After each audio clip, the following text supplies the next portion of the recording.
Hold on. I didn't know. That was what you were doing. Yeah, you ready? All right. Go logo. Here we go. Come on in, you. Go ahead. Ralph Perez, Gotham Golf Blog on the scene. There we go. You're gonna rock today. There it is. Great introduction. Okay. Now, I'm gonna teach you guys what I know about putting. So first I'll tell you where I got what I know. 20 years ago, after practicing law for 15, 20 years, something like that, I said, bag that. I'm going to just do something different. I'm going to crawl through bamboo and busted glass with my face. Never practice law again because I hate those guys. But anyway, so I'm killing time, and I'm also getting back into golf. And so I want to do good at golf. And a friend of mine is a scratch golfer, and he was taking me out and helping me play. And I'm starting to read and study. And a lawyer reads and studies in a funny way. He piles everything into a room, and then he identifies the reason why he's going to read it. And then if it's not relevant to the reason, he doesn't bother. So that makes him an expertise learner in a very efficient fashion. All lawyers have to conquer novel areas of expertise for this case, that case. Okay, the brakes failed, so all of a sudden I've got to be automotive mechanic. Okay, the airplane crashed, so now I've got to be avionics expert. Okay, the back got broken, so now I've got to be an orthopedic surgeon.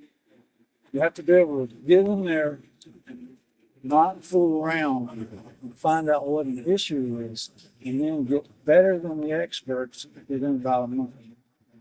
All right, so I said, let's do golf. And so I said, let's do full swing. And I piled it all up in the room, and it was bigger than JFK Stadium. There's 28,000 swing teachers in the U.S., and they've been writing books. There's 4,000 books every year. There's zillions of books. Everybody's got an opinion, just like the body. Everybody's got it. So anyway, so I said, the heck with that. I'm just going to pick my poison and go with it. So who's like punctilious? That will be David Ledbetter. So I said, read David Ledbetter. And I didn't read McLean. I didn't read Butch Harmon. Didn't read the other big guys. I just picked whoever was out there, and it was Ledbetter. So he says, squeeze your legs and move your belly button. Set your wrists, squeeze your legs, and move your belly button. So I did that for a while. And he said, okay, so I'm not going to teach swing. I'm not going to learn swing. I'm just going to take whatever I got and go. What about putting?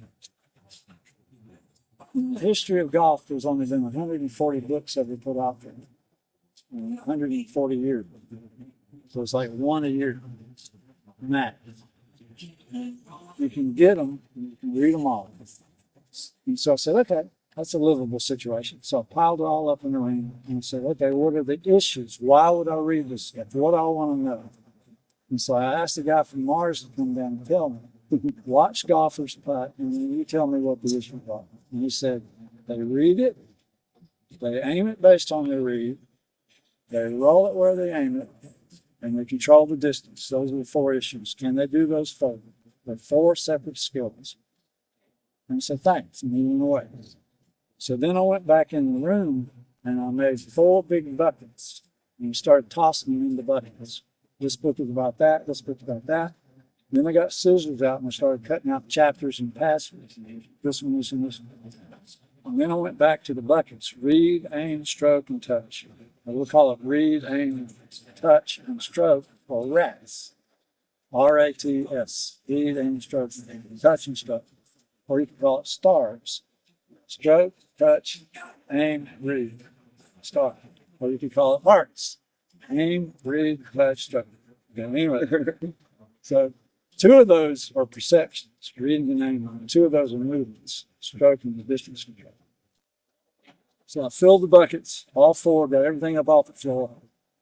Clean rooms, 4 buckets full of stuff. And so I looked in the read bucket. There's only 1 book in there. And nobody's ever heard of it. It's a guy in Texas, retired from the Air Force, and he wrote a book called Vector Putting by H.A. Temple. It's the only book on the art and science of reading putts. It's called Vector Putting, the art and science of reading break, reading greens, and computing breaks. And it's 200 pages of heavy duty neuroscience and physics and surveying and lore and stuff about pins and greens, and making stent meters, and grass, and all that. 200 pages of it. Nobody's ever read it. There's 5,000 copies published, and they went to a few libraries, and the rest are gone. Can't find them. And they will buy it for 15, 20 years. His daughter Peggy lives in Texas. He died 7 years ago. Other than that, the bucket's totally empty. So then I looked in the aim bucket, and there's nothing at all in there. Then I looked in the touch bucket, and it says you can't teach it, don't try it. Then I looked in the stroke bucket, and it's like Halloween and Christmas all together. It's everybody's opinion. And it's confusing, and it's outdated, and it's vague, and it's self-contradictory, and it doesn't make any common sense. And there's lots and lots of it. And you can get down in there and find the pun good on it. It's just a mess, a whole mess. So I did that, and that took like 5 years. And that includes all the magazines. You can take Golf Digest, and you say 12 issues a year. When did it start? 1946. So by 2000, it's 54 issues, 54 years, 55 years, something like that. First step out. Right. And, but at any rate, at the time that I did it, I went to a library and I stacked them up. And there's like 650 issues, something like that. And I went through 650 issues from start to end and took notes. And every time it rings a putting, including advertisements for putters and training. And of all of that, there's no more than 5% in there. You did all this on your time? Oh, hell yeah. I quit practicing law. Now I'm doing anything else. I got whatever time I want. I'm doing third shift jobs at Kinko's. I'm doing second shift jobs at coffee houses. And I'm spending all day long on putting greens. And then I go to the libraries whenever I have time. And I'm spending, 5, 6 hours a day in the library. So I pile this up and I read it all and I take all the notes. And what it is I keep spinning the same tips over and over. Or put somebody else's name on it. Whoever is a marquee player now, they'll put his name on it and they'll put it back out there. This is Tiger Woods on the cover of Golf Digest in December 1999 saying, I do this to see the line. This is wrong. He doesn't know it. His coach doesn't know it.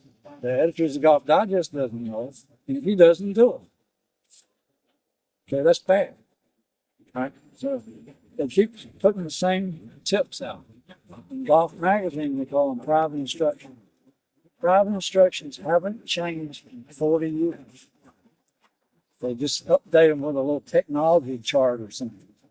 But they put somebody else's name on it and they call it good and they're running it. So the magazines and the tips have never been serious and never been designed to help the golfer.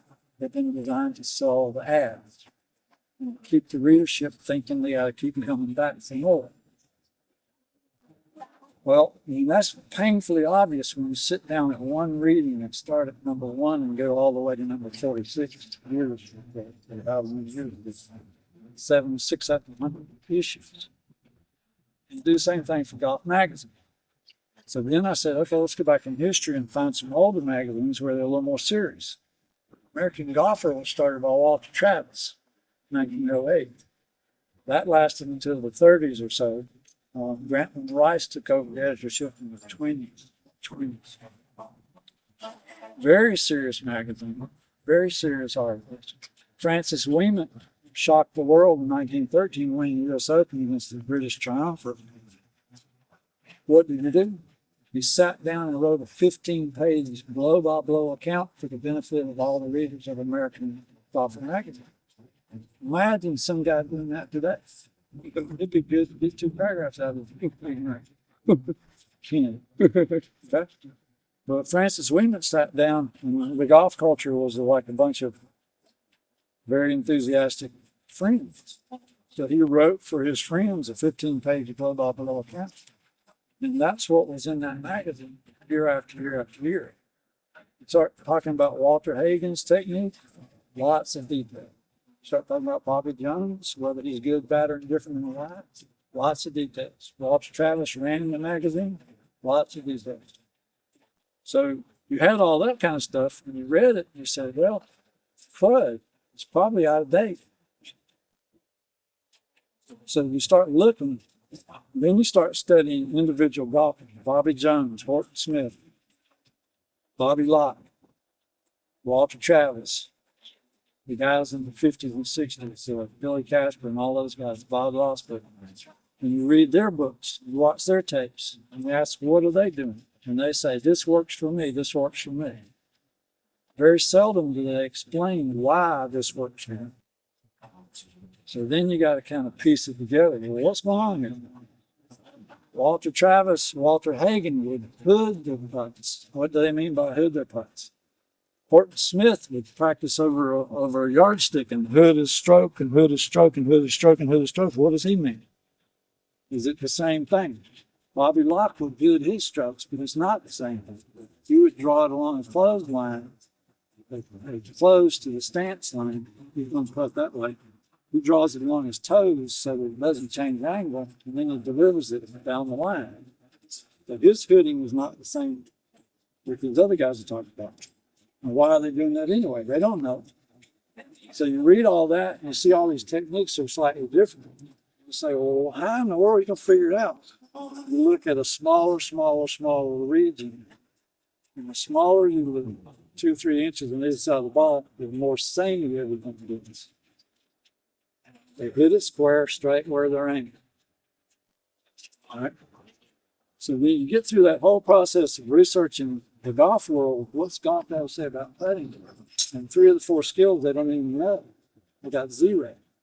And 1 is all crazy confused. And when you look to the expert golfers, they always say this works for me, and you're left to your own devices to figure it out. That's a 5 to 10 year project. I recommend that nobody else but me go through it. It's stupid, right? But as an honest individual, my job is to warn you not to believe written efforts of golf thus far for putting, because it is woefully horrible. And you just can't pull punches off that. It's bad. Right? So then you go, well, here are the guys that are saluting today. Surely they're good. No, they're not. The best you can squeeze out of a book is a good golf instruction book for putting. You squeeze all of it out, and it ends up 3 or 4 things they said that made a difference to you. Everything else was they're just copying and repeating and making it up and filming it. Okay. Dave Stockton Jr.'s book, Putt to Win, probably has 4 things in it that I would like to. Billy Casper's book probably has 3. Bobby Locke, he wrote his book on Bobby Locke on golf, 1956 or something. He's only got 1 chapter on putting. And there's only like 2 things in there. Never cut your putt. And draw along your toe line. You hit a hook with his putt, didn't you? That's what they said, but that's not actually true. Okay. So when you start figuring out yourself, you're figuring out perceptions and movements. And what does that suggest to you? It suggests to you the human body. How does the body perceive and move? That suggests something about the brain. All right, get serious. Get off your duff and read about the brain. I'm going to say it straight up. If there's a golf instructor today that's telling you about the human body and he hasn't read about the brain, he's not telling you much that's different from what was available in the 70s and 80s. All the brain knowledge dates from after 1990. There's 20 years of it. It fills 2 or 3 libraries at Harvard. You can get started, or you can just ask somebody what would be helpful. The helpful stuff is the brain deals with facts, not science. So just the brain thing you're talking about, learning, or how the brain actually operates the body and learning. So, I mean, the stuff that Mike Hebron's doing, It's way out of date. Sorry. It's out of date. I've seen his bibliography. He's dead in the water. He's got no clue. Sorry. You want me to say it to his face? Put his bibliography on the table. I've seen it. It sucks. Okay. Now, what happened is in the 1970s, the 1960s and the 1970s, neuroscience guys were doing an extraordinary procedure for people who are epileptics. The brain goes thunderstorm in the right side and creeps across and thunderstorm on the left side. The guy's so disabled that he's going to die if you don't do something. At that point, we cut the brain in half to keep it from getting worse. Then they can survive, and then you got a guy with his brain cut in half.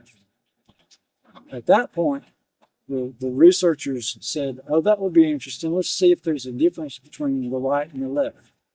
And they found that there was. And they wrote down what differences there were. The right side is melody and birds singing in trees and airplanes going by overhead and holistic space awareness and bad negative emotions. And the left is cheery, sunshiny, goo-goo emotions and analytical and problem solving and words and all that. Okay? So they said, these are the halves. And Michael Hebron read it in the magazine and went nuts with it. And then the other guys that did the split brain research, they saw that happening throughout the 70s and 80s, and they wrote big "Don't Do That" books. He didn't read those books. I did. The guy that was the head of the split brain research is named Michael Gazzaniga. I can't say his name. I always thought it was Gazzaniga, but that ain't how he says it. It's Gazzaniga or something. He went to Dartmouth. He was a professor at Dartmouth. He's currently a professor in California, something retirement sort of thing. He's the one that was splitting brains. And he wrote a book and said, all those left brain, right brain people are crazy. That was just the broken people. The people that are put together, they're integrated hemispheres. Right? Now, he's basically single-handedly invalidated all that left brain, right brain stuff. Wow. And if you hadn't read his book, you need to know his name because he's on Google. He's on YouTube. You can get Michael Gazzaniga YouTube and watch him just rip that. Because, brain science has said all that left brain, right brain stuff, that's pop psychology from the 70s and it's stupid. All right? Sorry. That's okay. That's right. I mean, it's not me. This is what it is. You got to read the book. You don't read the book, you don't know what you're doing. So you have a bibliography that has some. Jesus. There's this joke. My bibliography is just the table of contents of my bibliography is larger than any bibliography ever in God. You can't print my bibliography out. You can print the table of contents out, and that's 600 pages.